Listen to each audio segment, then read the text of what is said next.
Welcome to SV.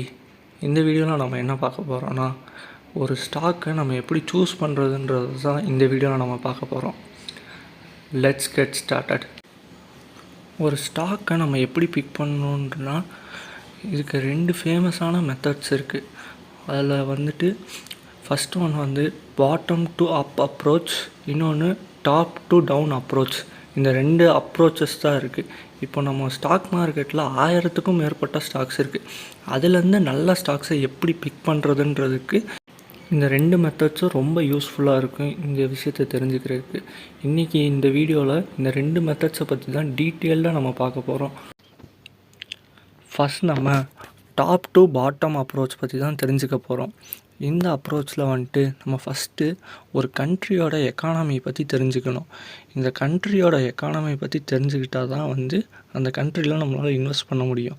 இப்போ ஒரு கண்ட்ரியோட economy ஸ்டேபிளாக ஸ்டெடி க்ரோத்தோடு இருந்துச்சுன்னா அந்த கண்ட்ரியில் இருக்க அந்த இண்டஸ்ட்ரீஸும் நல்லா க்ரோ ஆகும்.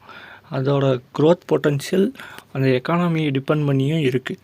இப்போ ஒரு கண்ட்ரியில் எக்கனாமிக் க்ரைசஸ் நடந்துக்கிட்டு இருக்குன்னு அசியூம் பண்ணிக்குவோம். அப்போது அந்த கண்ட்ரியில் உள்ள இண்டஸ்ட்ரீஸும் நிறைய ப்ராப்ளம்ஸை ஃபேஸ் பண்ணும். ஸோ ஆஸ் எ இன்வெஸ்டராக நம்ம அந்த கண்ட்ரியில் இருக்க கம்பெனிஸில் நம்ம இன்வெஸ்ட் பண்ண மாட்டோம் நம்ம பணத்தை. ஸோ ஒரு எக்கானமின்றது ரொம்ப முக்கியம் ஸ்டாக் மார்க்கெட்டுக்கு. இந்த இதை நம்ம ஒரு எக்ஸாம்பிளோடு பார்ப்போம். இந்த எக்ஸாம்பிளில் 2 கண்ட்ரீஸ் நம்ம கம்பேர் பண்ணி பார்ப்போம். இந்த இதில் கண்ட்ரி ஏல நிறைய எக்கனாமிக் அன்சர்டனிட்டிஸ்லாம் நடந்துக்கிட்டு இருக்குது. இந்த கண்ட்ரியில் எக்கனாமிக் க்ரைசஸ் வந்துருச்சு. இப்போது அதே மாதிரி கண்ட்ரி பி இருக்குது. கண்ட்ரி பியில் பார்த்திங்கன்னா ஒரு ஸ்டேபிளான எக்கானமி இருக்குது. இப்போ அந்த ஸ்டேபிளான எக்கானமினால் அந்த கண்ட்ரியில் கம்பெனிஸ்லாம் நல்லா க்ரோ ஆகிருக்கு. இப்போ ஆஸ் எ இன்வெஸ்டராக நம்ம தான் டிசைட் பண்ணணும் எந்த கண்ட்ரியில் நம்ம இன்வெஸ்ட் பண்ணணுன்றத. இந்த கேஸில் நம்ம ஆப்வியஸாக ஒரு நல்ல இன்வெஸ்டராக இருந்தோம்னா கண்ட்ரி பியை தான் நம்ம சூஸ் பண்ணுவோம். ஏன்னா அதுக்கு தான் நல்ல க்ரோத் பொட்டன்ஷியல் இருக்குது. ஸோ அந்த கண்ட்ரியை தான் நம்ம சூஸ் பண்ணுவோம். இதில் நீங்கள் மேக்ரோ எக்கனாமிக்ஸை புரிஞ்சுக்கிட்டிங்கன்னா தான் ஸ்டாக்ஸை ஈஸியாக பை பண்ண முடியும். அடுத்ததாக நம்ம செக்டார்ஸை பற்றி பார்க்க போகிறோம். ஆஸ் எ இன்வெஸ்டராக நம்ம அனலைஸ் பண்ணி எந்த கண்ட்ரியில் நம்ம இன்வெஸ்ட் பண்ண போகிறோன்றத ஐடென்டிஃபை பண்ணியாச்சு. இப்போ அந்த கண்ட்ரியில் நிறைய செக்டார்ஸ் எல்லாம் இருக்கும்.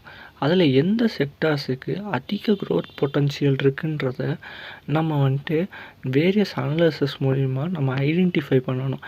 ஐடென்டிஃபை பண்ணி அந்த செக்டாரை சூஸ் பண்ணணும். இந்த இதை நம்ம ஒரு எக்ஸாம்பிளோடு பார்ப்போம். இந்த இதில் ஃப்யூச்சரில் நமக்கு எல்லாமே க்ரீன் எனர்ஜியாக மாறும்னு சொல்லி எல்லோரும் நம்புகிறாங்க. அப்போது இந்த க்ரீன் எனர்ஜியாக மாறுச்சுன்னா நிறைய இண்டஸ்ட்ரி அதனால் லாபம் பெறும். அதில் ஒரு இண்டஸ்ட்ரி தான் ஆட்டோமோட்டிவ் இண்டஸ்ட்ரி.